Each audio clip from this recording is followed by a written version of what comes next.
ಕೇರಳದಲ್ಲಿ ಆಗಿರುವಂತಹ ಭೂಕುಸಿತದಲ್ಲಿ ಈಗ 77 ಜನ ಸಾವನ್ನಪ್ಪಿರೋದು. ನಂಬರ್ಸ್ಗಳು ಮಾತ್ರ ಬಹಳ ಬಹಳ ಹೆಚ್ಚಾಗ್ತಾ ಇದೆ. ಇವತ್ತು ಬೆಳಗ್ಗೆಯಿಂದ ನ್ಯೂಸ್ ಆರಂಭ ಮಾಡಿದಾಗ 40 ಜನ ಸಾವನ್ನಪ್ಪಿದ್ದಾರೆ ಅನ್ನುವಂಥದ್ದಿತ್ತು.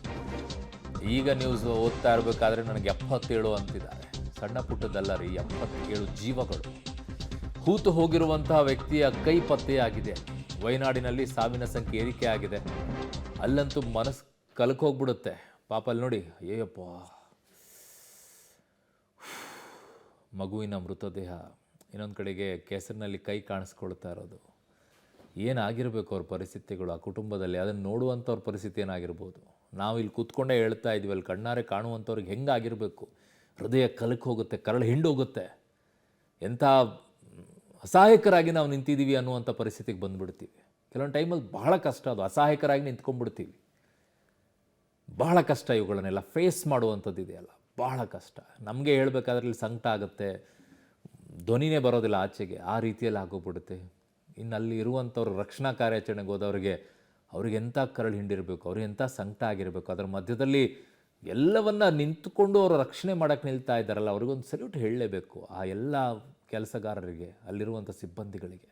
ಒಂದು ಕಡೆಗೆ ಮಗುವಿನ ದೇಹ ಕಾಣಿಸ್ತಾ ಇದೆ, ಕೆಸರಿನಲ್ಲಿ ಕೈ ಇದೆ. ಇನ್ನೊಬ್ರು ಯಾರೋ ಆವಾಗಲೇ ಒಂದು ದೃಶ್ಯ ನೋಡ್ತಾ ಇದ್ದೆ, ಕೆಸರಿನಲ್ಲಿ ಸಿಕ್ಕಾಕೊಂಡ್ಬಿಟ್ಟು ದೂರಿಂದ ಕೈ ಮಾಡ್ತಾ ಇದ್ದಾನೆ. ಇಡೀ ಬಾಡಿ, ಅವನು ಅರ್ಧಕ್ಕರ್ಧ ಬಾಡಿ ಕೆಸರಿನಲ್ಲಿ ಸಿಕ್ಕಾಕೊಂಡಿದೆ. ಎದೆ ಮತ್ತು ಮುಖ ಅವನು ಕಾಣಿಸ್ತಾ ಇದೆ ಆಚೆಗೆ, ಕೈ ಮಾಡಿ ಕರಿತಾ ಇದ್ದಾನೆ ಅವನು. ಹೇಗಾಗಿರ್ಬೇಕಲ್ಲಿ? ಎಷ್ಟು ಜನ ಮಣ್ಣಿನಲ್ಲಿ ಹೂತೋಗಿರಬೇಕು? 200 ಮನೆಗಳಿರುವಂಥ ಒಂದು ಗ್ರಾಮನೇ ಇಲ್ಲ ಅನ್ನೋದಾದರೆ ಎಷ್ಟು ಜನ ಮಣ್ಣಿನ ಅಡಿಯಲ್ಲಿ ಸಿಕ್ಕಾಕೊಂಡಿರ್ಬೇಕು ಅವರೆಲ್ಲ. ಯಾವುದೋ ಮೂವಿಗಳಲ್ಲೆಲ್ಲ ನೋಡ್ತಾ ಇದ್ವಿ, ಹಿಂಗೆ ಆಗ್ಬಿಡ್ತು, ಹಿಂಗೆ ಫ್ಲಡ್ ಬಂದುಬಿಡ್ತು, ಹಿಂಗೆ ಆಗ್ಬಿಡ್ತು ಅಂಥೇಳಿ. ಮೂವಿಗಳಲ್ಲಿ ನೋಡಿದಾಗಲೇ ಯಪ್ಪ ಎಂಥ ಭಯಾನಕ ಅನ್ನಿಸ್ತಾ ಇದ್ದಿದ್ದು. ಆದರೆ ನಿಜ ಜೀವನದಲ್ಲಿ ಅಲ್ಲಿ ಫೇಸ್ ಮಾಡುವಂಥದ್ದು ಇದೆಯಲ್ಲ, ಇದು ಬಹಳ ಕಷ್ಟ ಆಗ್ಬಿಡುತ್ತೆ. 77 ಸಾವಿನ ಸಂಖ್ಯೆ, ಒಂದಲ್ಲ ಎರಡಲ್ಲ, 77 ಜೀವಗಳು ಅಲ್ಲಿ ಹೊರಟೋಗಿದೆ. ರಾತ್ರಿ ಮಲಗಿದಾಗ ಬೆಳಗ್ಗೆ ಅಷ್ಟೊತ್ತಿಗೆ ಸಮಾಧಿ ಆಗೋಗ್ಬಿಟ್ಟಿರ್ತಾರೆ ಅಂದರೆ ಏನದರ ಅರ್ಥ? ಹಾಗೆ ಸಾವನ್ನಪ್ಪಿದಾಗಲೇ ಬೆಳಗ್ಗೆಯಿಂದ ಸಂಜೆವರೆಗೂ ಬರಲಿ, ಸಂಬಂಧಿಕರು ಬರಲಿ, ಇವ್ರು ಬರಲಿ ಅಂತ ಕಾಯ್ತಾ ಇರ್ತೀವಿ.